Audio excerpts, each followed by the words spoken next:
People were buzzing over Terence Davis's performance. Hey, they need apologies too. I need apologies.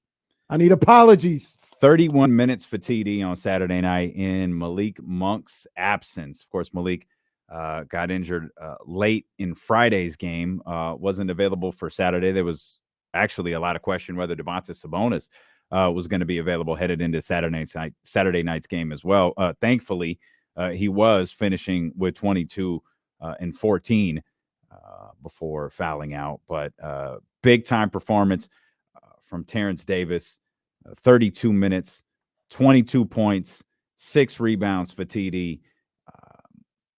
He was the spark that bench needed because Trey was his normal, consistent, I'm going to help this team win self.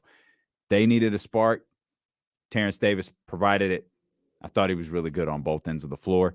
And at 3 o'clock today, when James gets here, I'm going to make James admit that Terence Davis has been playing some really good basketball lately. I loved. You talk about people needing to apologize. James Ham needs to be first in line to apologize to Terence Davis. Hey, man, Terence Davis, we talked about it with Lindsey Harding when she was on the show last week. The guy just stays ready, man. Yeah. He stays ready. Is he a perfect basketball player? No.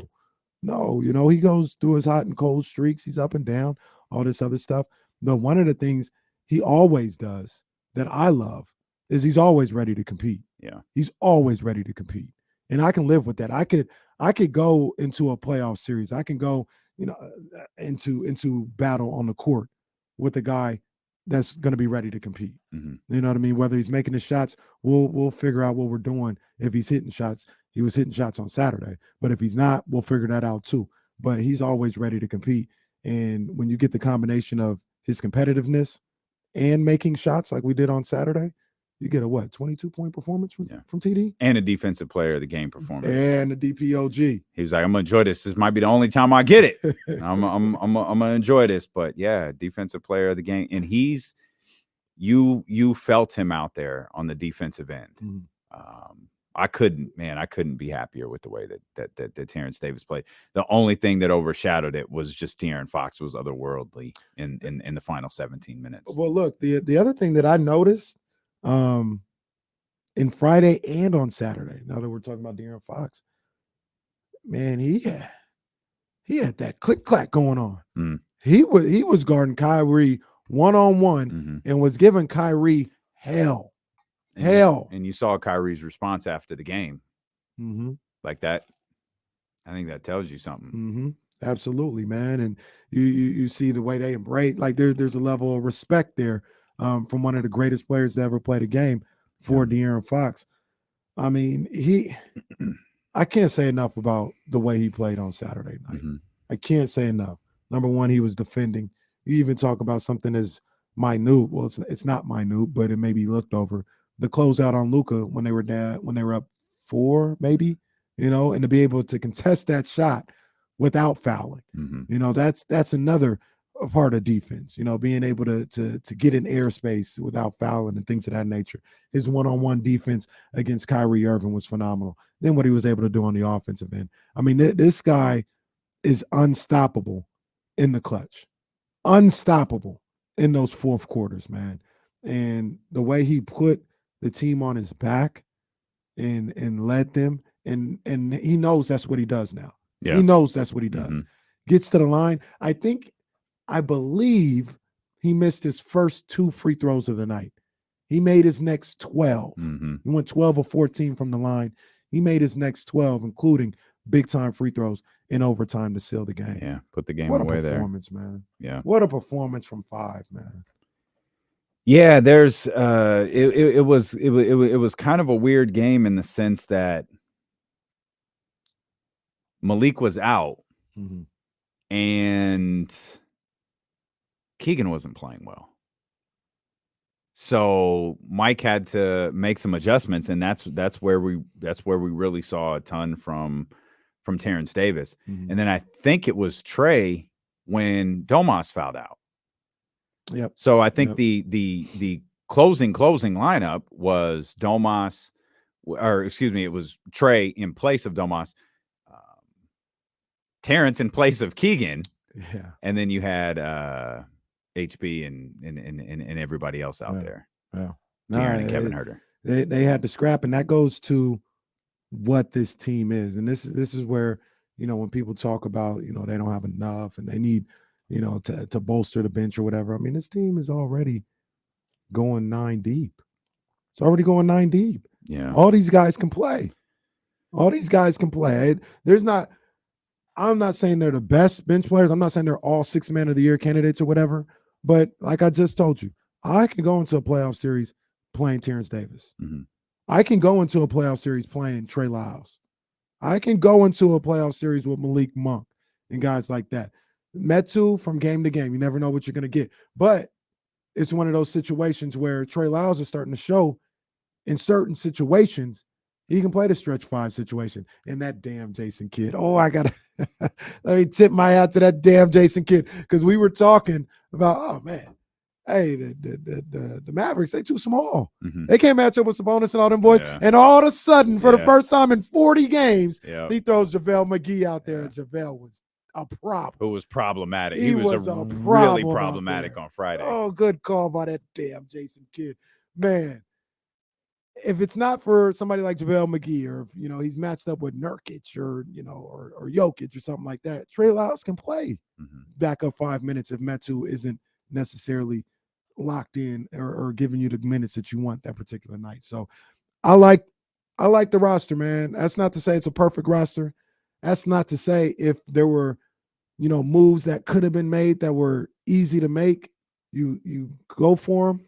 But much like we talked about last week, man, it's not doom and gloom because they kept these guys. I like these guys. Well, we can address it now, because I thought of that as this game was winding down, because you had Terrence there and you had Trey Lyles, as we just noted. Keegan Murray wasn't playing well. Malik Monk was out. You were going to ride Darren Fox. You're always going to ride Darren Fox. We've seen occasions where, Mike will ride the hot hand, but normally that's a hot hand offensively. Mm-hmm. So we've seen Huerter sit late. We've seen Harrison Barnes sit late. Whether it's Thibault, Plumlee, Josh Richardson, name, player discussed on D'Lo and KC. Just using, because from Chris Biederman to Sarah Hodges and Jake Gate, everyone kind of used the same term in describing that game. It was a playoff-like vibe. Mm-hmm. It was a playoff-like atmosphere. All right, cool. So I'll ask this question. Any of those players that we discussed, the Thibauls, the Plumlees, are any of them playing in the final crucial 8.5 minutes, 9 minutes? No, absolutely not. And that's and maybe people will be, oh, well, that's not the point. You need him there earlier. You need him there for depth. You need him there for this. Like, no, I get that. I completely get that. Mm-hmm. When it's time to win games, though, did the Kings miss out on somebody who will help them? Go back to, what was it, 45 first quarter points on Friday? Mm-hmm. Thibault, because that's defense, right? Thibault is stopping that from happening. No. So and that's the context that we were trying to provide. He's a good defender. Oh, very good. But everybody was hitting for the Mavericks. That's right. That's the thing. Just one guy going crazy. That's the thing. And we tried to talk about this on Thursday, and I feel like some Kings fans who really like to type will tell you, oh, Kenny and D'Lo, you guys are homers. because we don't think they should have gotten Mason, because we don't care that they didn't get Mason Plumlee or Thibault or Richardson. Like, you mean we can't believe in this roster as good as it's built? No. And games like Saturday, I think,